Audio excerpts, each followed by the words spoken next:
Welcome, everyone. Welcome to the Choose to Change 90-Day Re-Entry Program. If you're a visitor or new to this program, we welcome you, and we are glad you are here. Many of us walked into these rooms not sure of what to expect, but many of us stayed because we saw real people with real problems who had real hope. Right, Chavaria? Say yes. Okay. This 90-day reentry program is a self-supporting group sponsored by the Choose to Change Foundation. There are no dues or fees to attend a class, but we do encourage donations from our members and anyone who believes in what we are doing. The only requirement for membership is a sincere desire to change. So if you're ready to change your life, then you're in the right place. Through this program, you will learn the tools and resources to finally change your life forever, and a relationship-based support system to keep you going. For many of us, there is no easy way out of the mess we create in our lives, even if it wasn't your fault. But the good news is that there is a way out if you would choose to believe in the impossible. My name is Frank Salazar, and I've been a member for 9 years. That's a long time. Wow. And before we started the class, we were talking about dogs, and I was remembering when I had a beautiful chow mix, and she had puppies. We had given them all away except for two, so we stayed with two little girl puppies. And what I noticed was that the mama dog trained one to be like the girl dog, like a little bit more submissive, but she trained the other one to act like a male dog. And that's when I noticed that even in the animal kingdom, even dogs know that you need a male figure in your life, or else they will make one. And I don't know if we want that, but that's why we're here to learn to be better men, better fathers. Because if you're not being the better father, someone else will, and you don't know what they're going to teach them.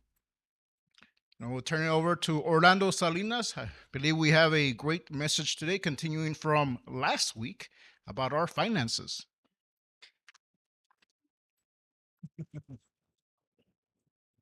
Thank you, Frank. Appreciate it. Guys, how you guys doing today? Good. I'm tired. I've been going strong since about 6 this morning. Uh, so it's been a interesting day. A good day, but interesting. So we're gonna continue our. Well, welcome everybody. Thank you for coming, taking the time to. On let me see announcements. On Sunday, keep it in prayer. I'll be going to the rehab center here in Edinburgh to do a seminar. Basically, we're gonna. Excuse me, guys. I'm gonna teach the 7 major keys to successful living. With today, I've officially changed the name. The 7 major keys. Let me read that. The 7 major keys to successful, I hope I write this right, living. Because that's what we're trying to do. We're trying to live successfully. Anybody can exist. And I'm telling you what, as drug addicts and as gang members, as just living you're just existing. And it's crazy. In prison, right? You're just existing. But the idea here is to live successfully. And that means a lot of things. In our finances, in our marriages, in our relationships with God, right? So that's what this program is all about, to help you through this process, to help you live a better life. So let's jump into this. Who remembers what we've been talking about? Awesome. I want you to write this on your notes. Put it on the very top. 10-10-10 rule. That's what we're going to talk about today. The 10-10-10 rule. Well, before I go on, I'm not going to say too much about it, but we lost one of our guys. He had a case pending, and Hector, you all guys know Hector Garza. He was the one that came out on the video at our event. He was doing incredible, and but he had a case pending. And today, was it yesterday or today? Yesterday, he was officially sentenced, so he's having to go back to prison. And it really hurts to watch this. But that's why when I wrote a text to those of you in our text, I have to remember. You need to remember what God has already done for us, because man, things could be a lot worse for us, right? So let's keep Hector in prayer, his family, his mother, that took it really, really hard. Because that's where we affect the most, guys. Those of us that have messed up our lives, we have affect our family members more than anything else. And I'm learning that. I learned that the hard way, and I don't want to learn it no more. I'm done learning. I want to live for others. So we're talking about finances. It's important because it's one of the key ingredients. If you cannot take care of your money, you're not going anywhere. And they told me this years ago. And I guess I didn't believe it first. But it's true. So I will explain what the 10-10-10 rule is here in a minute. But I have, before I start with the question, let me give you a quote. Because this is going to be, you're going to have to give me some input, guys. All right? We're going to learn from each other, because finances, like so many other things in life, is a learned skill. It's a learned skill. And we can get a lot of insight. We have several people here that has a lot of experience in finances. And I guarantee you, when I was talking to Miss Sandra, she said, and we learned it the hard way. Because it's hard to learn. This is why I'm taking the time to do this. And all I'm trying to do, guys, especially for you, Hugo, and brothers, Felipe, is to just give you an overview so that the things that you need to concentrate on. I'm really big on starting, right? Because I need to know just tell me what to work on. And I start working on it. This is what the 7 keys are about. Work on those things, your life is going to change. Well, I'm going to give you some things to work on your finances. You start working your finances in this way, and things will start getting better. So, here's the quote of this morning or this evening. Success is not making a lot of money. Success is not making a lot of money. Get ready for this one. You can make a lot of money when you become successful. How many can agree to that one? Can you guys agree to that one? But when I heard that, I said, wow, see, because this is what I'm trying to do here with us. Because when you become successful, then you can make a lot of money. Or you can make more money. Or you can keep more money. But I'm not going to go into that right now. But I learned that you have to, that's why I teach a lot. Who has to change in order for things to change? You. That's right. And if you stay in focus with that mentality, things will start getting better. My wife doesn't have to change. My daughter doesn't have to change. The judge doesn't have to change. My friends don't have to change. My mom doesn't have to change. Who has to change, Angie? Okay. So that's the question. So here's the question of this evening. So I want some participation here.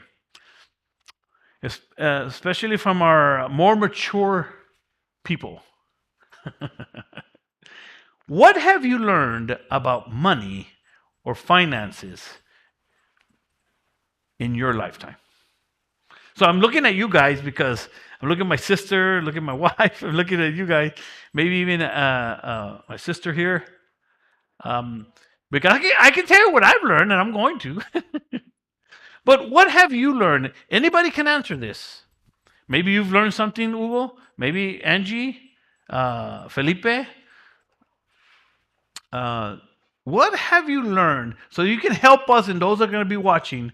Because that's what I'm going to. I'm trying to draw out some key ingredients that we can all benefit from. Because I'm gonna put. I have some here, and when you say it, I'm going to say, "There you go. There's one right there." So who wants to go first? Miss Sander, will you do us the? Here's the. Here's the question. What have you learned about money or finances in your lifetime? It's funny how he goes right to the woman with the big mouth. Well, one of the things that I've learned is, I'd like to two things because I do have the big mouth. The first one is it's very important to tithe. We've tithed all of our lives to the church, and we have been multi blessed, and I think that's a big part of it.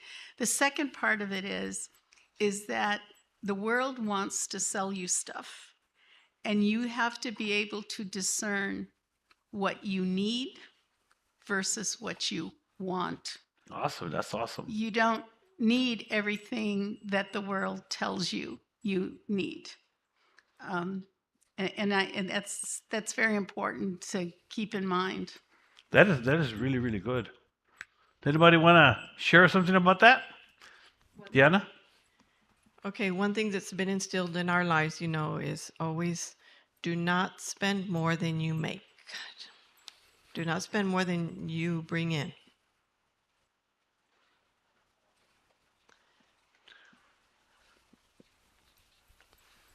Y'all need to write these down. I'm telling you, these are keys right here. These are keys. And try to stay Do away. not spend more than you make. So let's talk about that for a minute. Who can tell me how can you spend more than you make? It's very easy. It is easy. Credit cards. Credit cards. The most easiest product that you can spend money with. Credit cards. Credit cards, guys. Oh man, I have a long story with that one. Don't get in debt. Well, let me put that one.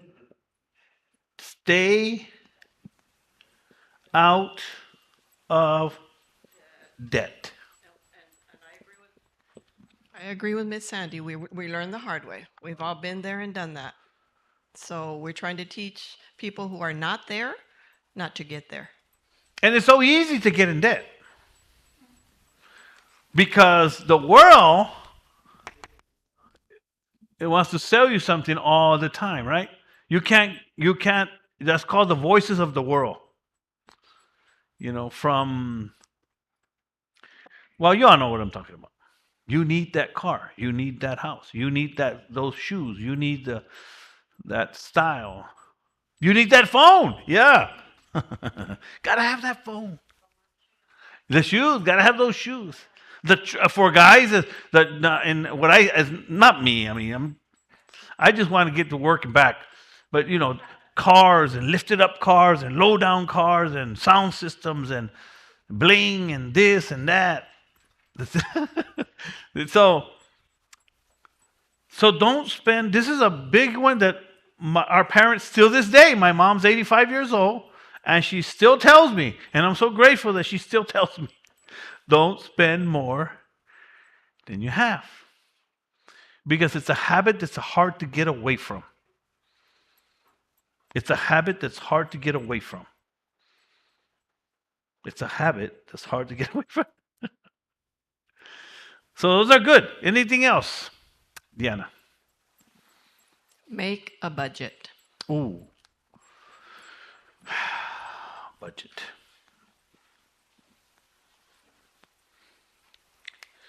A budget. What? A T? Oh, see? No wonder I don't have struggle with that one. Anyways, budgeting. So, anybody else? What have you learned? Hugo? Go ahead, and then Hugo. I have one more that we have friends that have married, and he has his money and she has her money, and they're married. I don't understand. This seems to be a new thing in the world today. Yep. But I would say that it's very important to be on the same page with your spouse about where the money goes and Yep. how it's used. Yeah, and I think that's a big issue. I mean, because especially men and women, we think differently. But as far as her money, your money, usually it's because our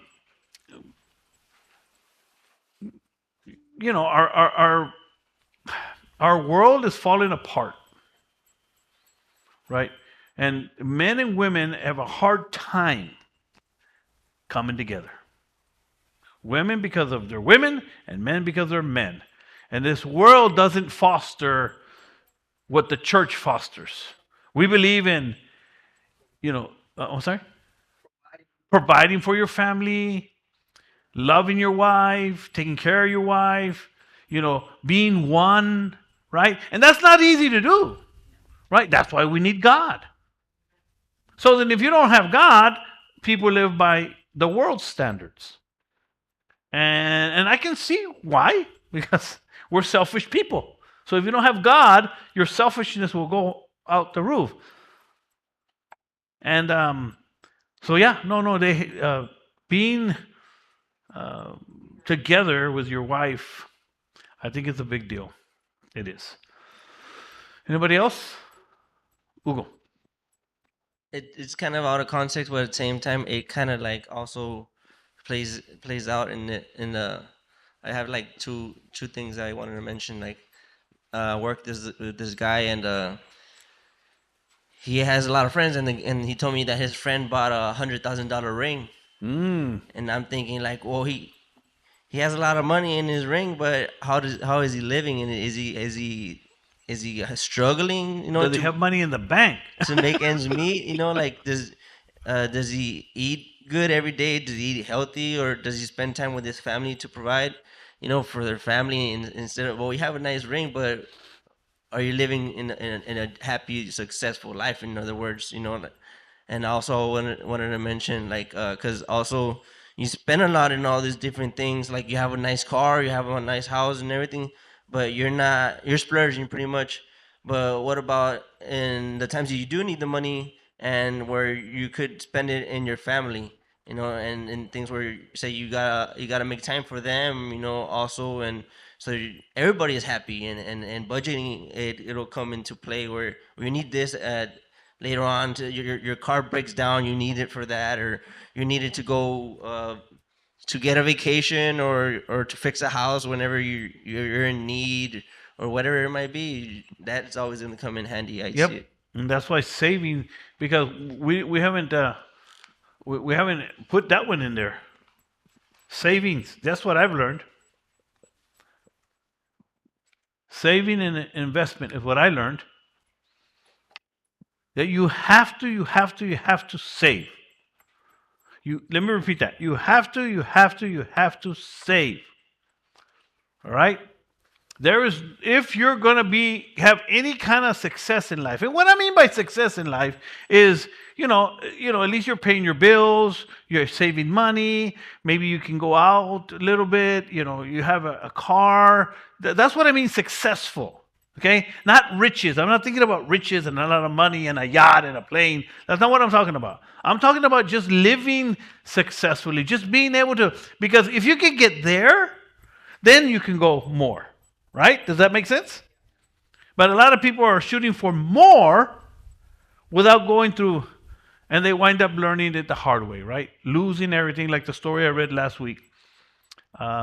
Because, uh, well, I'll mention it here in a minute. But savings.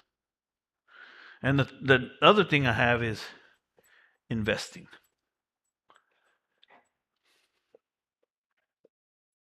And we'll talk about here investing here in a minute. But, Jody, can I get a water, please? But one that's not cold. Anybody else? Miss, my mind just went blank. Don't tell me. I know your name. Anais. I guess it has to do with need versus want and savings, but delayed gratification. Yeah, delayed gratification. Mm. So what does that mean? What does that mean? Go ahead. Let her answer. What does delayed gratification mean? I think more in months, like I wanted those shoes, but over I chose to get my oil changed in my car so I can get to work over buying those new shoes. There you go. Yeah. That goes to the needs and the wants. Yeah, that's perfect. Sacrifices. Now, like I just paid off my truck, and guess what kind of calls I get? You can get in a brand new vehicle. You can trade it in. Yeah. I'm not falling for it no more. It's gone to one too many times already. You know, I'm not. I'm not going to do it. I'm just not going to do it. And for many other reasons, I'm not going to do it. But I want to get somewhere. And you know, I'm not where I want to be financially. And sometimes I want to blame it on where I started, right? You got to remember, I started 20 years ago at 40. So sometimes I want to feel sorry for myself and blame, you know, hey, man, I'm doing the best I can, right? And I am. I'm doing the best I can. But I'm still learning. I still want to learn. I still want to get better. And this is the reason why I'm telling you guys, especially you younger guys, because if you get this, this right here, brother, this goal right here, you're not going to learn this just anywhere. Am I right or wrong? I'm telling you guys, you're not going to learn this just anywhere. People are not going to tell you to tithe. They're going to tell you that's crazy. Your church just wants your money. That's what they're going to tell you. But I'm not going to go into the old scriptures and anything. But you want to give. You want to give. There's just a spiritual principle there. There just is. And so with this in mind, let's go to the 10-10-10 rule. What the 10-10 rule means is, anybody want to say anything else or any questions? Okay. Well, I don't know how much wisdom is in it. It's the school of hard knocks is Yeah, what that's it is. wisdom. It's called wisdom. But what the world tells you is that you will be just absolutely fantastic if you wear this perfume, if you're wearing These jeans, these shoes. these designers, and you buy into it. I've bought into it. Where, wow, if I just had this perfume, Johnny Depp would be after me. And unfortunately, you put the perfume on, and I'm still the short little fat woman. And Johnny Depp is not knocking at my door right now. But And you wouldn't want them anyway. well, I don't know. A chance to decide, but it's so pervasive and it's partly because we live in this wonderful country we live in, Yeah, I know. which operates on capitalism, which gives every single person out there the opportunity to become John Rockefeller. You know, and we're told you work hard enough, you'll have it. But at the same time, we're getting these messages that you're not good enough being the short little fat white woman. You've got to get this perfume or this designer dress or the shoes or whatever. So I think it would be wonderful if every one of us had a grandma kind of like mine, which said, "You are what you are. Make the most of it." Mm. it, this other stuff, it comes and it goes. Yep. And I think the place where you learn that, where I really had it ingrained in me, was in church, where the Lord doesn't really care what perfume I'm wearing. And the older I get, the more it comes a reality for me. Because it seems, because the older I get, the closer I am to the end. And we're all getting there, whether we like it or not. And when you think about this soberly, and say, "Oh, I don't like to think about that," there's no getting around it. And plus, getting older. When you get older, you start feeling it physically. We're not as, like I say all the time, we're not as big and bad as we used to be, right? Or that we thought we were. We all come tumbling down, one way or another. But when you start realizing, and I'm talking about money because our scripture that we used when we opened this was that, what does it profit a man to gain the whole world and lose his own soul? That money is not worth it. That's the message there. Money is not worth it. We need it, we want it, and we can get it, but if you go by this, you'll learn. And all these need to be properly understood. Just understand the principle. These are the things that you need to understand. You don't have to understand it all right now. Just understand that these are things that we need. So, what is the 10-10-10 rule? I learned this in a business seminar by a man named Jim Rome. He's my favorite business philosopher, Jim Rome. I haven't mentioned him in a while. Jim Rome. And it's not the sportscaster. I think there's a guy named Jim Rome that does sports. Does anybody know him? Well, I didn't know that either until somebody told me. But Jim Rome is a very well-known. He has passed away, but he was considered like the grandfather or father of personal development, personal growth, the industry that started back in the 60s and 70s.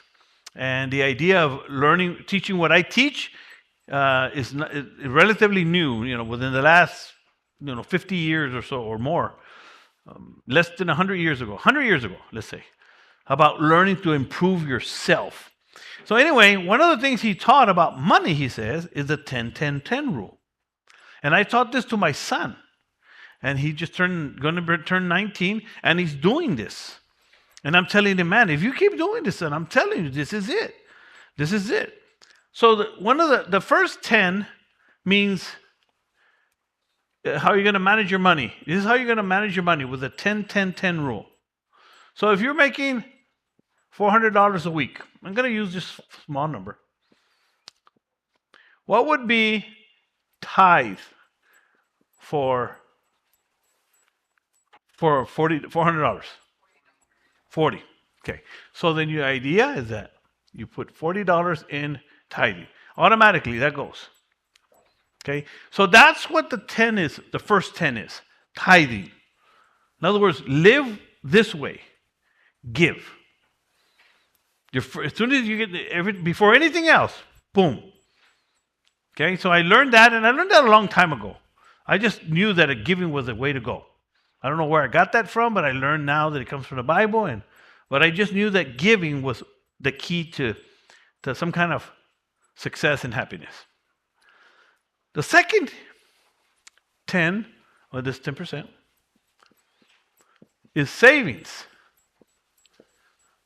Savings. So how much is that? 40. So now you only have what? 320,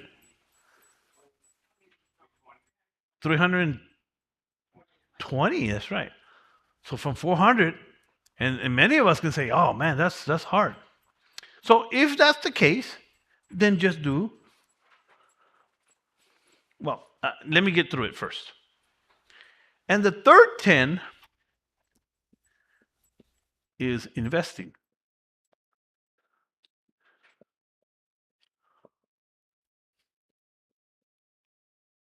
What's this? 120. Imagine doing this. This is crazy. What was left? 280? 280.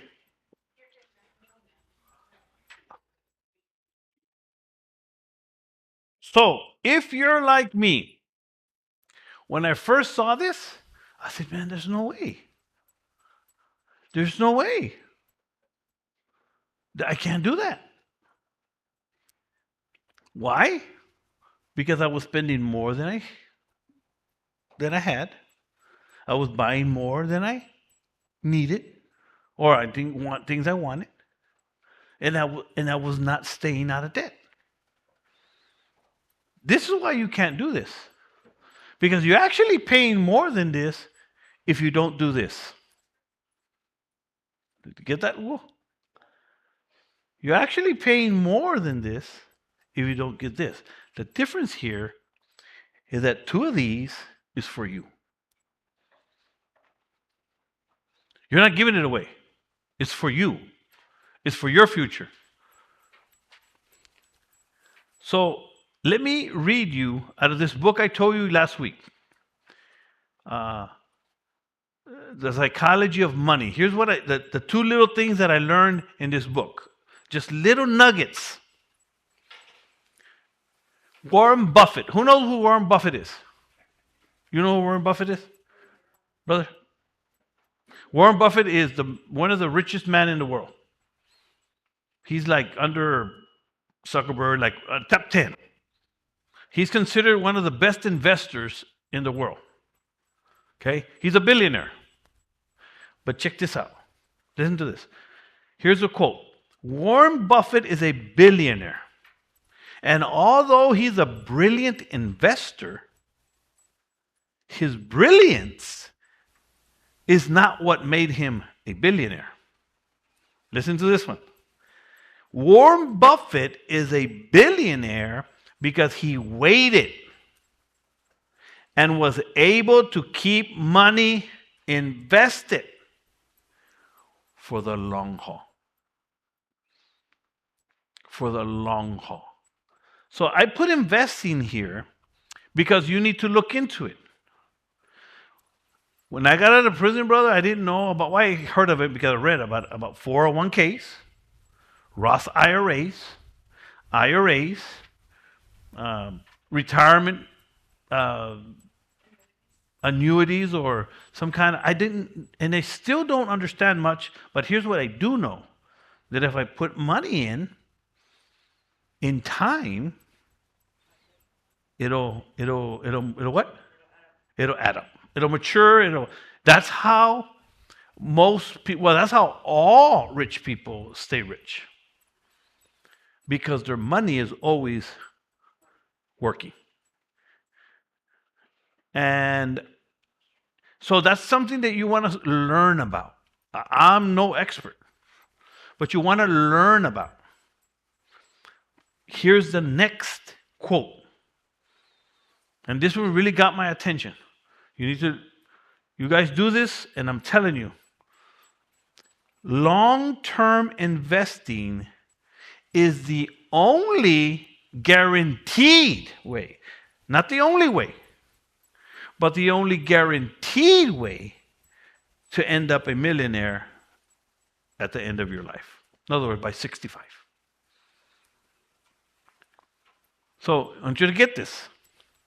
Because the idea in investing is that you invest for the long haul. That's what investing is about. And I didn't understand that.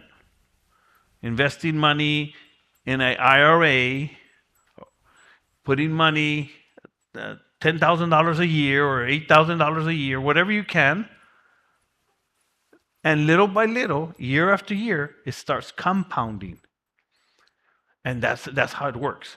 But again, you need to learn about this stuff and get educated about it so that you can start doing it. Yes. That would be the delayed gratification that Anais was talking about. So let me give you some perspective. When we're young, we don't see it. And here's why. Because you don't think you're going to get over here or over there, older, you know. But I'm telling you, I turned 60 and I'm like, it's like I looked over the hill and I'm like, whoa, I need to, I'm getting old. Oh. Oh, no, that's okay. I know I'm older than dirt. That's all. But I'm very proud of the fact of how old I am. I got a lot of miles on me and I'm still here. There you So go. that doesn't bother me at all. I will never tell you Yep. how much I weigh, but that you're right on the money about that. And many years ago, I was very blessed to have a principal. I'm a retired teacher / Oh, wow. librarian.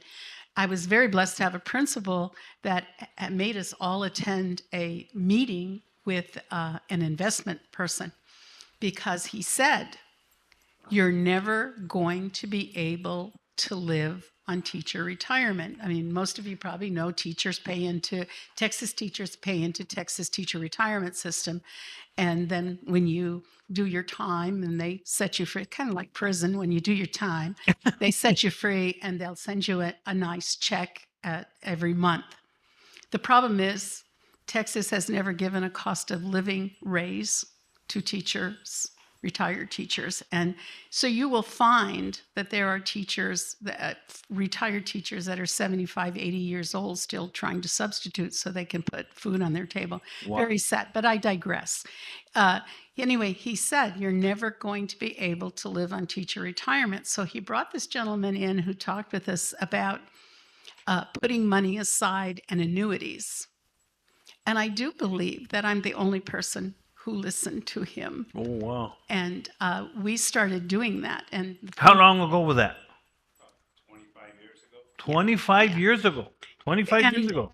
And the way my husband's very smart in all of this, it'll give him a big head, but he's very smart in all of this.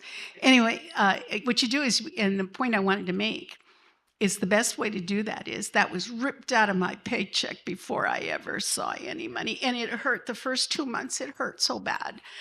And but after a while, you forget that you have that money. Because you started living with less than you made, right? Yeah, exactly. Instead Exactly. of more than you made. Yeah.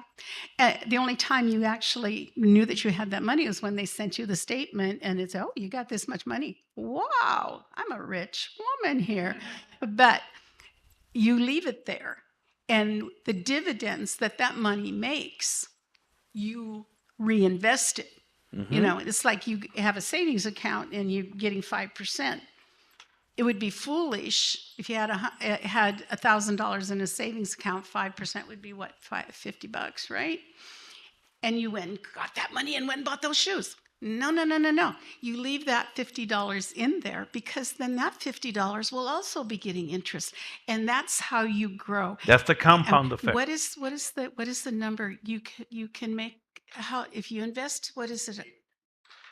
$100 for 8 or 10 years, you'll have $1 million or so in a certain period of time. Mm-hmm. And that is the secret, but you got to have it ripped away from you before it gets in your hands. I truly believe that. That. But so I know that this is a lot of information, brother. I know.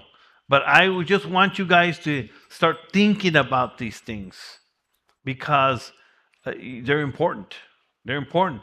Again, if you want to live successfully, 25 years ago, she started putting money away. Are you glad you did that? yeah. There you go. One preface to that, and I mean, this is all very good, but like he said, I'm older than dirt, and I have learned a few things along the way. And one of them, my great realization, like in the last 4 or 5 years, is that having a nice chunk of money doesn't make you happy. Mm-mm. Just having it there and looking at it doesn't make you happy. What does make you happy is when you can use that money for good for other people. Yep. That does make you, I've had a great deal of pleasure from that. But just like, it's like, okay, so it's a nice number. Yeah, it's a number. Yep. It's a number. So I'm gonna piggyback on that thought, because that's what I mean by being successful. What she just said was that it's not the money that makes you happy, it's what you can do with the money. And what you can do with the money is help others. That's the best thing you can do. So here's the little trick that I learned. And this is why I always say, I'm already successful. Not because I have the money, because what I found out is that I could still give before I make money. And that's what I'm doing here, Choose to Change. I'm giving. Because this is what really brings happiness. Knowing that I helped you, brother. Knowing that I gave. Knowing that I'm helping somebody.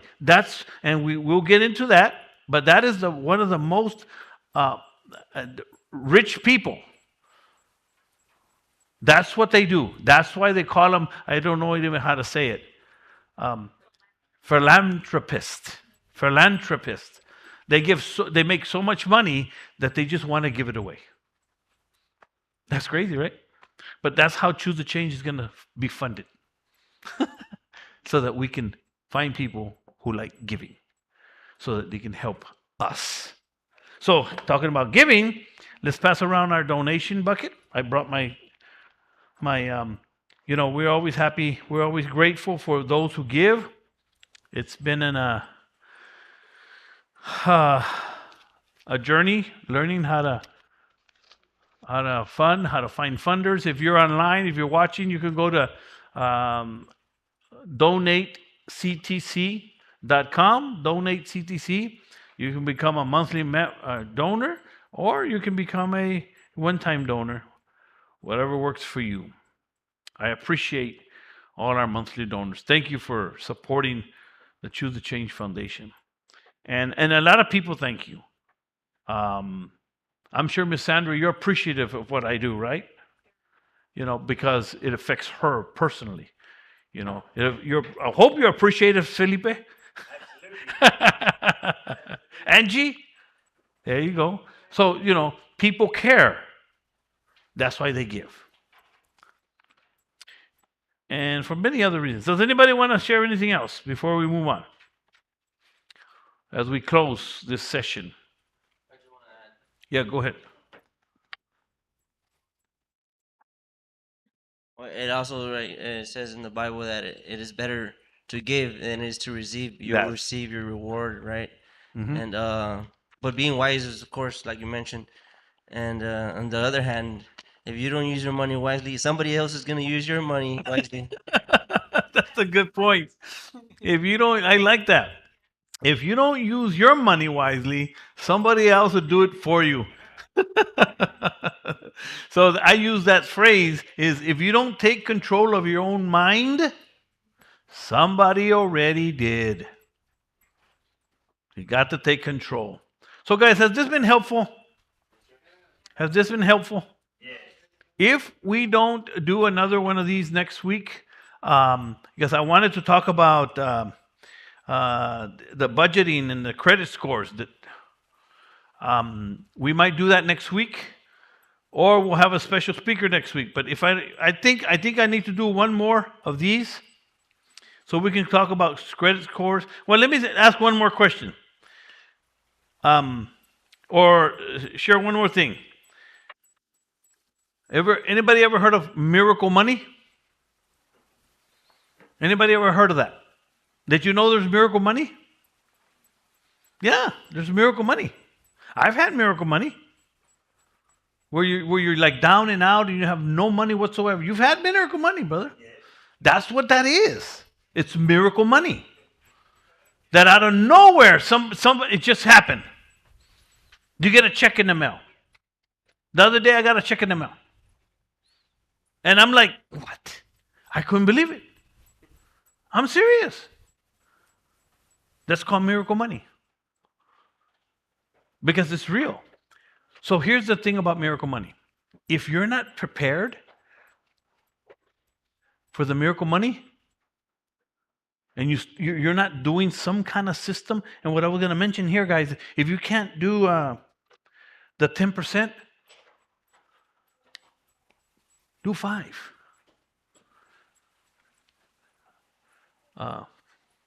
Or 20. What is it? 20? Do 20. If you can't do that, do 10. My point is that you keep this system going. Does that make sense? If you can't do, just reduce the number, but keep the process. Y'all, does that make sense? That's what's more important. The process, the doing it automatically is more important than the actual amount. Does that make sense? It really, really is. The actual amount is not as important when you start. It's doing it. So now if you did this right here, it's only $60.